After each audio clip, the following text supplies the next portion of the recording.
Αυτό που είδατε δεν ήταν κάποιο edit, ούτε AI. Άλλωστε σε εκείνη την εποχή δεν υπήρχε ακόμα το AI.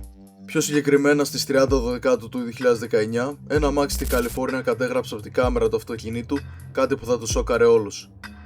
Κατέγραψε ένα Lexus RX, το οποίο με μεγάλη ταχύτητα φαίνεται να φεύγει από το δρόμο του και να πετάγεται από τον γκρεμό. Η ιστορία όμως δεν τελειώνει εκεί. Ακόμα πιο σοκαριστικό είναι το γεγονός πως το συγκεκριμένο όχημα δεν βρέθηκε ποτέ.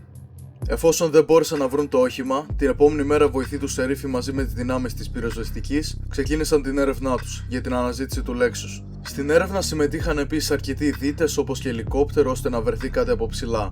Παρά τις προσπάθειες που έγιναν, δεν βρέθηκε κανένα όχημα και κανένας οδηγός. Λίγες μέρες μετά, οι έρευνες σταμάτησαν λόγω κακοκαιρίας.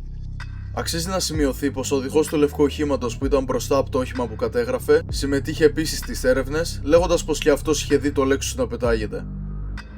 4 μήνες μετά το περιστατικό, ένας περαστικός περπατώντας στην παραλία βρήκε ανθρώπινα υπολείμματα. Η παραλία ήταν μόλις 1,5 χιλιόμετρο μακριά από το σημείο της πτώσης. Αμέσως ενημέρωσε τις αρχές.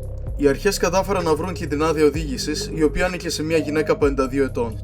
Ύστερα, με τη βοήθεια του ιατροδικαστή, κατάφεραν να ταυτοποιήσουν τη γυναίκα, η οποία επιβεβαιώθηκε πως ήταν η οδηγός του οχήματος που εξαφανίστηκε πίσω στον Νοέμβριο.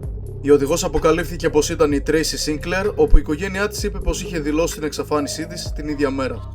Να σημειωθεί ότι το υψόμετρο από το οποίο πετάχτηκε το Lexus είναι γύρω στα 23 μέτρα. Παρά τα υπολείμματα της γυναίκας που βρέθηκαν, 7 χρόνια αργότερα παραμένει άγνωστο για το πού βρίσκεται το αυτοκίνητο, όπως και ποιο ήταν το κίνητρο αυτής της πράξης. Γράψτε κάτω στα σχόλια τη θεωρία σας για τη συγκεκριμένη υπόθεση.